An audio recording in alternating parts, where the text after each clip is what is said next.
Hello दोस्तों, आपने ये जरूर सुना होगा कि बल्ब की रोशनी से हमारा घर रोशन होता है, ज्ञान की रोशनी से हमारी जिंदगी रोशन होती है और एक ज्ञानी की रोशनी से पूरा संसार रोशन होता है। मैं हूं रॉकी रजक। आपकी जिंदगी में ज्ञान से ज्ञानी बनाने की मैं पूरी कोशिश करूंगा। मैं आपको क्लास 10th का साइंस पढ़ाने वाला हूं और बहुत ही जबरदस्त तरीके से पढ़ाने वाला हूं, जिससे कि आप अपकमिंग बोर्ड में 90++ बड़े ही प्यार से अचीव कर सके। आप अगर चैनल पे नए हैं तो चैनल को सब्सक्राइब कर लीजिए ताकि हम कनेक्टेड रहे और 90++ का जो टारगेट है उसको अचीव कर सके। मैं आज जो आपको मैं चैप्टर कंप्लीट करने वाला हूं वो है चैप्टर 10 क्लास का लाइट, जो कि आपकी जिंदगी में लाइट के प्रकाश डालने वाला हूं, जो आपको बहुत ही बेहतरीन तरीके से हेल्प करेगा अपकमिंग बोर्ड में। तो देखिए, लाइट क्या होता है? Light is a form of energy. आपने ये पहले भी सुना होगा 9th क्लास में, जब आपने वर्क एंड एनर्जी चैप्टर पढ़ा होगा कि लाइट जो है एक फॉर्म ऑफ एनर्जी है। और ये किस तरह का एनर्जी है? ये ऐसा एनर्जी है जो आपका स्ट्रेट लाइन में ट्रेवल करता है, जो स्ट्रेट लाइन में ऑलवेज सीधे लाइन से ट्रेवल करेगा। और इसके अलावा ये जो है एक फॉर्म ऑफ वेव है। लाइट जो है एक फॉर्म ऑफ वेव है। किस तरह का वेव है ये? अब मुद्दा ये उठता है कि ये किस तरह का वेव है। 9th क्लास में आपने एक वेव पढ़ा था, साउंड वेव पढ़ा था। वो साउंड वेव किस तरीके का वेव होता था? साउंड वेव को हम बोलते थे लॉन्गिट्यूडनल वेव। साउंड वेव को हम क्या बोलते थे? Longitudinal wave. देखिए, लॉन्गिट्यूडनल वेव क्या होता है, एक बार वो समझते हैं, फिर उसके बाद समझना आसान हो जाएगा। लॉन्गिट्यूडनल वेव होता था ऐसा वेव जिसमें वेव की डायरेक्शन और पार्टिकल की डायरेक्शन दोनों के दोनों सेम हो। मतलब कि वेव की डायरेक्शन भी और पार्टिकल्स की डायरेक्शन भी अगर एक ही तरफ हो तो हम उसको बोलते थे लॉन्गिट्यूडनल वेव। और इसके अलावा दूसरा जो होता है ट्रांसवर्स वेव। ट्रांसवर्स वेव क्या होता है कि भाई ऐसा वेव जिसमें वेव की डायरेक्शन और उसके अंदर जो पार्टिकल मूव कर रहे हैं उसकी डायरेक्शन दोनों के दोनों परपेंडिकुलर हो, 90 डिग्री पे हो। जैसे कि आपका जो है वेव इस तरीके से जाए इधर और इसके अलावा पार्टिकल ऊपर नीचे मूव करे, तो हम उसको क्या बोल देंगे? Transverse wave. अब जो लाइट है वो ट्रांसवर्स वेव है, लॉन्गिट्यूडनल वेव है। लाइट जो है हमारा ट्रांसवर्स वेव है। लाइट हमारा कौन सा वेव है?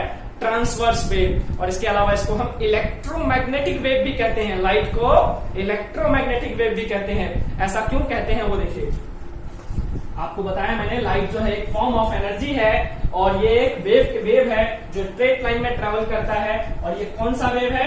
Transverse wave. It's a transverse wave. और इसके अलावा electromagnetic wave. Electromagnetic wave. Electromagnetic wave का मीनिंग क्या है कि भाई जिसके अंदर इलेक्ट्रिक फील्ड भी हो, जिसके अंदर इलेक्ट्रिक फील्ड भी हो और साथ में मैग्नेटिक फील्ड भी हो। तो मतलब कि लाइट में इलेक्ट्रिसिटी भी है और मैग्नेटिक भी है, दोनों मिल जाता है तो क्या बनता है? लाइट। तो अगर आप लाइट बनाना चाहते हैं तो इलेक्ट्रिक वेव और मैग्नेटिक वेव को आपस में कंबाइन कर दीजिए, उसके बाद जो वेव प्रोड्यूस होगी वो लाइट वेव प्रोड्यूस होगी। अब जो है हमें लाइट की रिक्वायरमेंट क्यों है?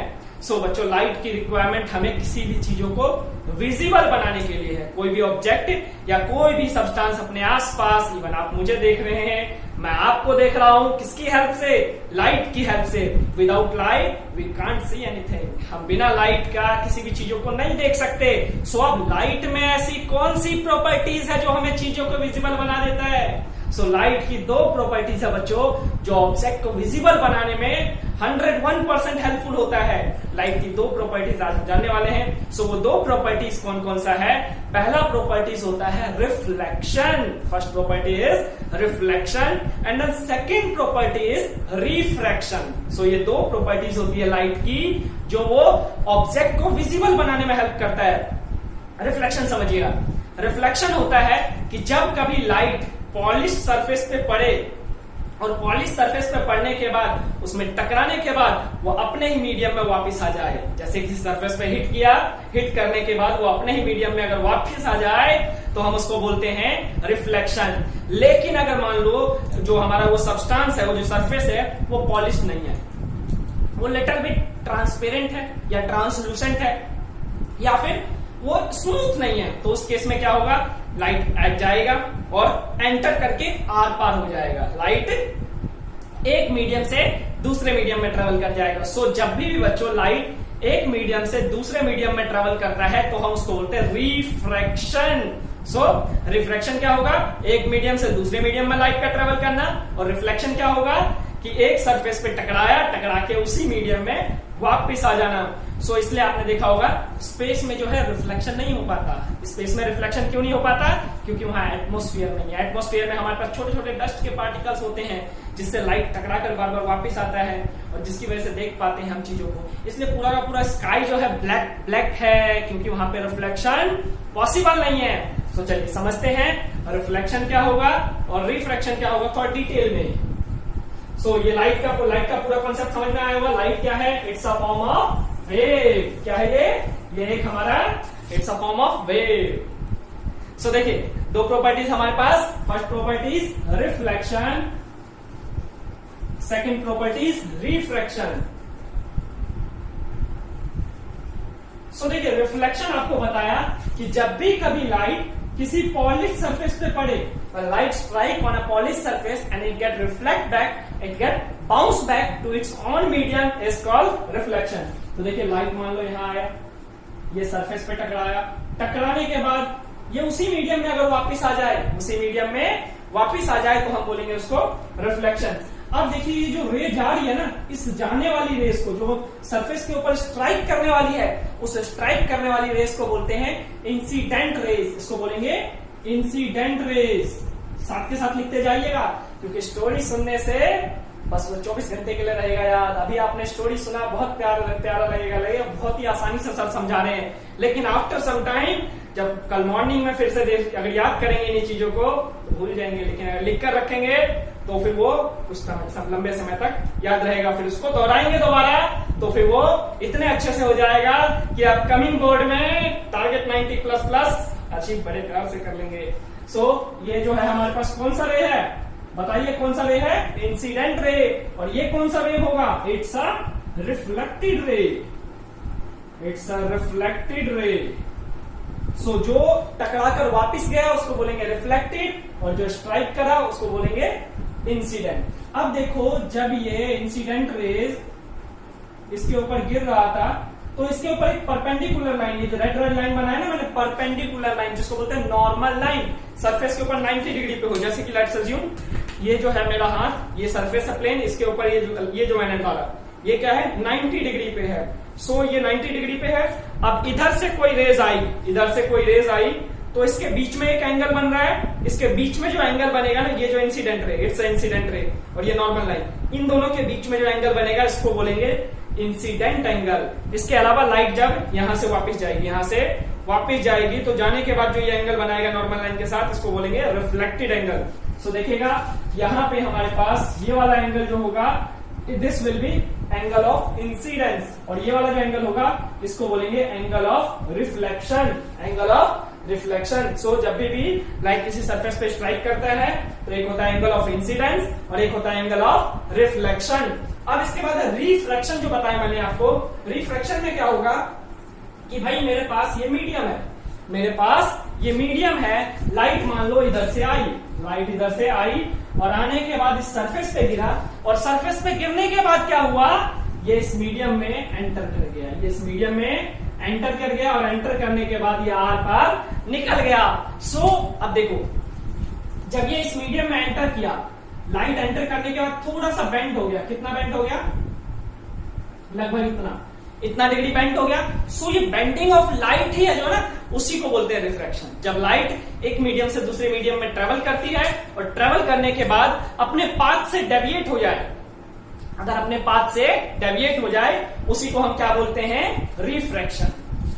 सो रिफ्रैक्शन में भी हमारे पास एंगल ऑफ इंसिडेंस और एंगल ऑफ रिफ्रैक्शन होते हैं। यहाँ पे एंगल ऑफ रिफ्लेक्शन नहीं होता है, यहाँ पे एंगल ऑफ रिफ्रैक्शन होता है। सो समझिएगा एंगल कौन सा, यहाँ पे भी हम वैसे ही नॉर्मल लाइन बनाएंगे, यहाँ पे भी ऐसे ही नॉर्मल लाइन बनाओगे, ये वाला एंगल जो होगा एंगल ऑफ इंसिडेंस हो जाएगा। फिर सिमिलरली यहाँ पे भी एंगल बनाएंगे और ये वाला जो एंगल हो जाएगा इट्स एंगल ऑफ रिफ्रैक्शन। सो ये था रिफ्लेक्शन और ये था रिफ्रैक्शन। इन दोनों प्रॉपर्टीज को हमें इस चैप्टर में डिटेल में पढ़ना है। जब इन दोनों वर्ड्स को हम डिटेल में समझ जाएंगे तो समझ लो ये चैप्टर फिनिश हो गया। अब उसके बाद थोड़ा सा जो है रिफ्लेक्शन के बारे में थोड़ा सा ब्रीफ में जानते हैं। अब देखो रिफ्लेक्शन क्या है, होता किस सरफेस पे, आपको बताया तो सही कि ये पॉलिश सरफेस पे से होगा, लेकिन पॉलिश सरफेस कौन कौन से होते हैं, पॉलिश सरफेस में हमारे पास सबसे सुटेबल होता है मिरर। जो मिरर होता है आपका, उससे रिफ्लेक्शन बहुत ही बेहतरीन तरीके से होता है। अब मिरर कौन से, दो तरीके के मिरर होते हैं। मिरर भी हमारे पास दो तरीके का होता है, एक होता है स्फेरिकल मिरर और एक होता है plane mirror. So plane mirror आप जानते हैं, दिखाता हूं प्लेन मिरर। प्लेन मिरर आपका कौन सा है, ये वाला मिरर, जैसे आप देख पा रहे हैं ना, रिफ्लेक्ट कर रही है चीजें, सब कुछ दिख रहा होगा, स्टूडियो दिख रहा होगा पूरा का पूरा। सो ये क्या है, इट्स अ रिफ्लेक्शन। ये आप रिफ्लेक्शन के कारण देख पा रहे हैं चीजों को। ये जो चीजें विजिबल है, it's a plane mirror. Plane mirror पे लाइट स्ट्राइक कर रही है, स्ट्राइक करने के बाद उसी मीडियम में वापस आ रही है, और वापस आ रही है इसमें से आप देख पा रहे हैं, मेरा चेहरा भी देख पा रहे हैं इसके अंदर। So it's all due to reflection. और रिफ्लेक्शन कहां से, प्लेन सरफेस से। सिमिलरली स्फेरिकल सरफेस भी होता है। स्फेरिकल सरफेस क्या होगा भाई, यही जो है ना थोड़ा सा कर्व हो जाए, किसी एक स्फीयर, बड़ा सा गोले का एक छोटा सा पार्ट हो, कोई शीशा, और उसके ऊपर पॉलिश्ड हो, तो उससे अगर लाइट टकराए तो उसको बोलते हैं स्फेरिकल मिरर। उसको स्फेरिकल मिरर बोलेंगे। सो दोनों जगह से आपका क्या होगा, रिफ्लेक्शन होगा। तो दोनों के बारे में डिटेल में पढ़ेंगे, लेकिन अभी उससे पहले एक चीज और जानते हैं। ये जो है, ये जो मैंने मिरर बनाया, ये प्लेन मिरर का सिंबल है। मिरर का सिंबल आप जब बनाते हैं क्या करते हैं, एक लाइन लेते हैं, उसके पीछे ये बैक ये में ये ऐसे शैडो सा बना देते हैं। ये शैडो बनाने का मतलब है कि भाई इधर जो है ना वो अनपॉलिश सरफेस है और इधर जो है वो पॉलिश्ड सरफेस है। सो आपका ये मिरर है, कौन सा मिरर, प्लेन मिरर। और जब आप स्फेरिकल मिरर बनाएंगे, स्फेरिकल मिरर में आपका इस तरीके से ये किसी गोले का पार्ट होगा।